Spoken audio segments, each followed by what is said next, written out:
Mengevaluasi PPKM darurat sudah efektifkah? Pemberlakuan pembatasan kegiatan masyarakat PPKM darurat yang sudah berjalan hampir 2 pekan dinilai belum efektif menekan laju penularan COVID-19 di masyarakat. Jumlah kasus konfirmasi positif masih terus naik. Bahkan dalam beberapa hari terakhir, jumlah kasus harian terus memecahkan rekor.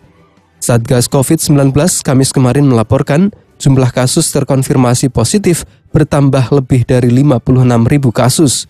Angka ini adalah tertinggi sejak kasus COVID-19 pertama kali dilaporkan di Indonesia. Sejumlah kalangan khususnya juru wabah menilai lonjakan kasus COVID-19 yang terus terjadi menunjukkan upaya PPKM darurat belum efektif, sehingga diperlukan pengetatan yang lebih sistematis. Di sisi lain, kita masih melihat sejumlah indikator lain. Rumah sakit masih penuh pasien COVID-19, UGD dan ICU juga penuh, bahkan kita masih dihadapkan pada ancaman krisis oksigen.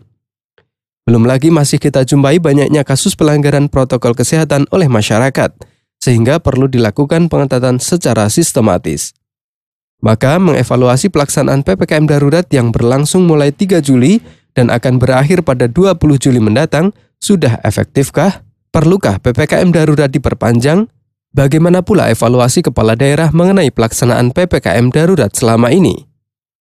Dedi Arahim, Wakil Wali Kota Bogor saat diwawancara Radio Idola Semarang pada Jumat 16 Juli 2021 menyatakan, PPKM darurat mampu menekan mobilitas warga di Kota Bogor hingga 30%. Ia menilai PPKM darurat tahap pertama ini masih belum cukup, sehingga perlu diperpanjang agar lebih tuntas. Kalau menurut saya ya ini belum selesai. Jadi kita perlu menuntaskan seluruh rangkaian proses bagaimana mengurangi tingkat resiko penularan, kemudian betul-betul kita bisa menghilangkan ya semaksimal mungkin virus COVID-19 ini. Nah, satu-satunya cara ya dengan tadi menurunkan semaksimal mungkin lagi tingkat mobilitas warga, kemudian juga menghilangkan kerumunan-kerumunan yang timbul dari berbagai kegiatan, dan kemudian kita mencoba untuk tadi menyelesaikan permasalahan penanganan kesehatan. Menurut Dedi, publik harus memiliki kesadaran bersama bahwa kalau PPKM darurat ini menjadi sarana perang kita melawan corona, maka kita harus betul-betul menjalankannya dengan sungguh-sungguh. Kita harus bekerja sama bahkan meskipun menderita demi menyelesaikan secara komprehensif.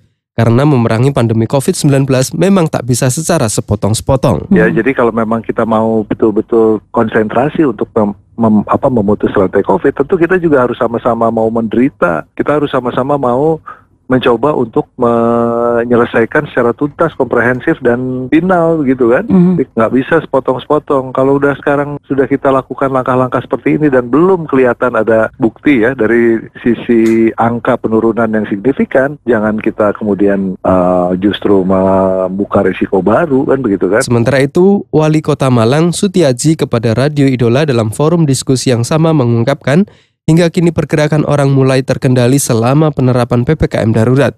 Meski demikian, ia masih menghadapi tantangan yang tak mudah. Masyarakat masih terbelah di antara yang percaya soal COVID-19 dan tidak percaya.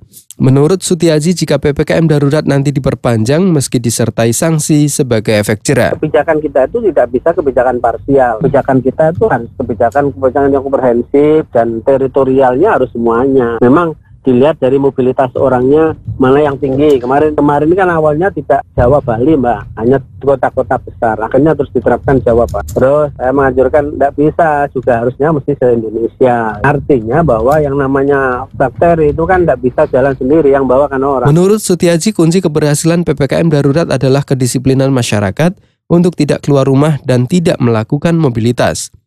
Maka jika ingin berhasil, menurut Sutiaji, pemerintah mesti menjamin logistik warga. Tema saya, kalau oke ya, tentukan ya bahwa yang namanya masyarakat di Indonesia ini untuk logistiknya terpenuhi semua dalam jeda waktu mungkin ya 2 minggu atau 20 hari. Ya, semuanya saya kira. Gitu. Ada alasan mereka menekan, jangan kamu keluar, kamu sudah kasih 20 hari kok. Bagi mereka yang keluar langsung punishment kuat. Punishment tinggi kan gitu ya. Rasanya mereka keluar kan kerja, Mbak. Apa untuk makan. Senada Wakil Wali Kota Bogor Dedi Arahim menyatakan perlu kompensasi kepada warga dalam perpanjangan PPKM darurat.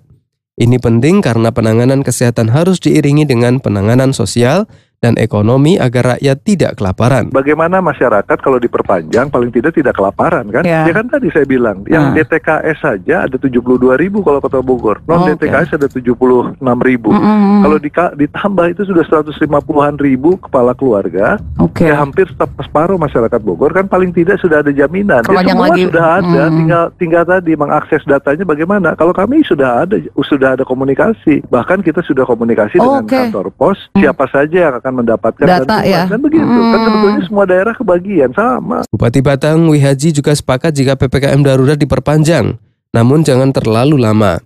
Selain itu, kompensasi sosial dan ekonomi selama pelaksanaan PPKM darurat harus dipikirkan pemerintah pusat, agar warga patuh pada protokol kesehatan dan tidak semakin terdampak, khususnya bagi warga dengan perekonomian pas-pasan. Suasana kebatinan rakyat hari ini luar biasa dampaknya, maka harus ada treatment lain dari pemerintah. Treatmentnya khususnya treatment sosial, karena dampaknya itu pasti itu khususnya para pelaku-pelaku UMKM, rakyat kecil, itu kan nggak bisa bergerak kan agak repot. Tapi ya sudah kita jelaskan kepada rakyat, memang kita susah, semuanya lagi susah, sabar.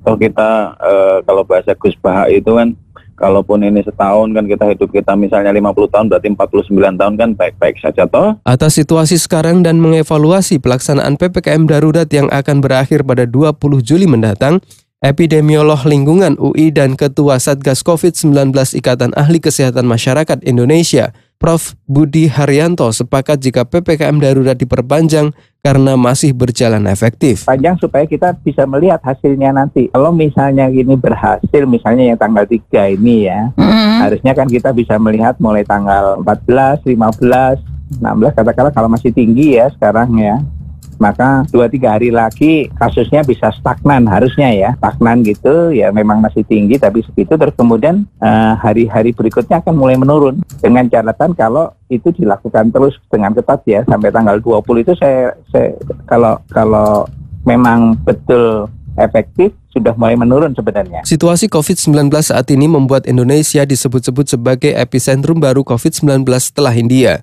Indonesia terus mencatat rekor kasus harian dalam beberapa hari berturut-turut. Maka PPKM darurat sebagai salah satu upaya menekan laju penularan dan menegakkan protokol kesehatan sudah sepatutnya terus dioptimalkan. Sehingga jika pelaksanaannya selama ini dinilai belum efektif, maka pemerintah mesti mengambil keputusan yang terbaik agar situasi pandemi di Indonesia tidak semakin memburuk di tengah ancaman kolapsnya fasilitas kesehatan dan terbatasnya tenaga kesehatan. Demikian tim pemberitaan Radio Idola dengan produser Heri Chandra.